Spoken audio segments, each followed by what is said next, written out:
مساء الخير. ورجعنا بحوار خاص ومتألق مع موهبة جديدة من مواهب جريدة بريق. ممكن حضرتك تعرفينا عن نفسك؟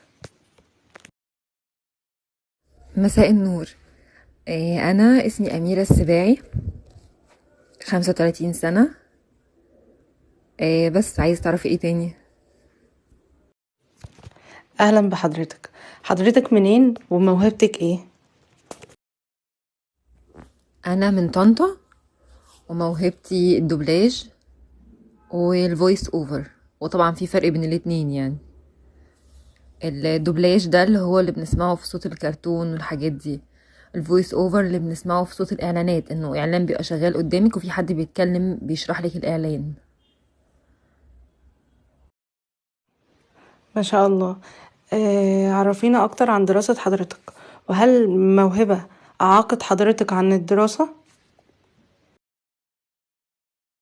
بصي، أنا أصلا ليسانس حقوق ودبلومة شريعة إسلامية، فدراستي ملهاش أي علاقة بموهبتي.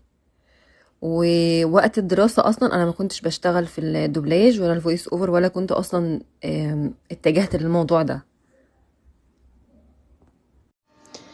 طيب عرفينا حضرتك اكتشفتي الموهبة دي امتى؟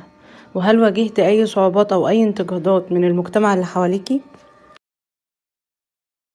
بصي يا ستي، حوار الموهبة ده، هو أنا من وأنا صغيرة بحب أغير صوتي وأعمل أصوات تانية، أعمل صوت مش بتاعي، لكن ما اهتمتش قوي بالموضوع ده وأنا صغيرة. مؤخرا لما خلصت دراستي وكده، وما إني يعني مش بشتغل، فمرة من المرات كده دخلت الابليكيشن بتاع دوبلاج، قلت اجرب يعني اعمل، فعملته.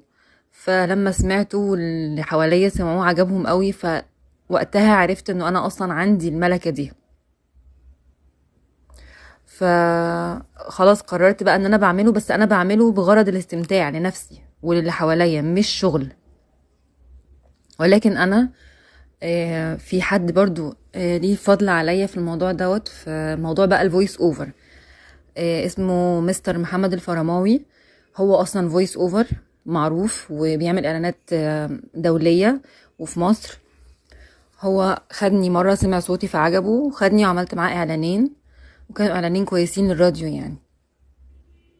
بس لكن اللي حواليا لا، محدش اعاقني، لان الموضوع ما فيهوش حاجة مسيئة لحد وما فيهوش حاجة مستفزة. عفوا.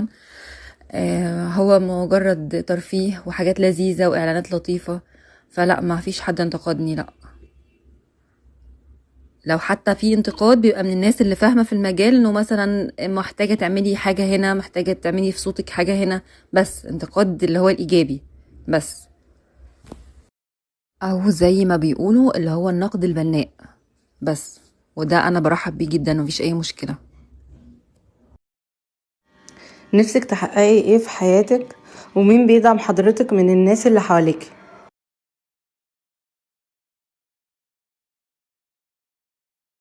بصي يا ستي، انا نفسي آه ابقى افضل في المجال ده، ما اني خلاص بقيت بحبه دلوقتي وبقيت بعمله بحب اصلا. يعني انا بعمل اي دوبلاج ببقى مبسوطه وانا بعمله، حتى لما بكون حاسه ان انا مودي مش كويس او كده، اقوم عامله فيديو كده بيغير مودي وبنبسط بيه.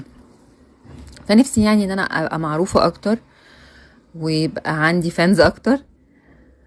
وطبعا انا اللي بيدعمني صحابي، لان هم بيحبوا الموضوع ده. واكتر بقى فانز ليا اطفال. يعني انا بفرح جدا لما امهات اطفالي يقولوا لي مثلا ولادي بيحبوكي وبيحسوا بسعاده لما بيسمعوا صوتك، فدي حاجه بتسعدني جدا جدا جدا. وبرضو في ناس من اهلي بتدعمني، بس اكيد يعني انا مثلا والدي ووالدتي مالهمش في الحاجات دي بحكم السن وكده. لكن عندي بنت خالتي اللي هي تعتبر اختي بتدعمني، ولما بتلاقي تطور مني في الاداء بتقول لي كده، يعني بتشجعني وتقولي لا ده في تطور احسن من الاول وكده يعني.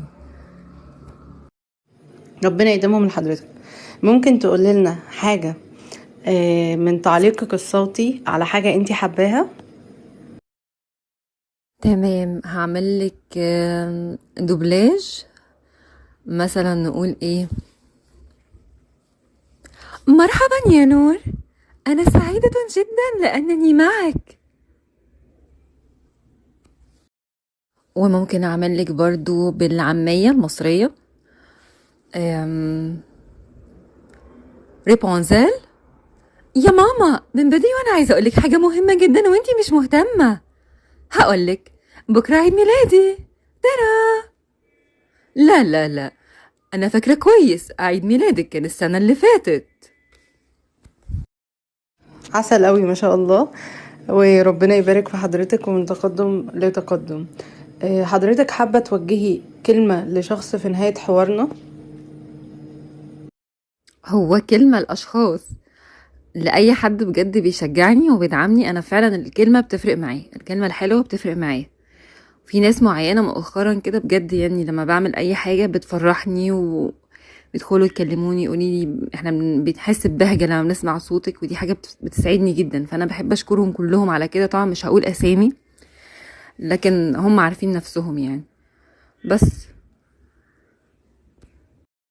أخيرا أود أن أقول شكرا لك يا نور على هذا اللقاء.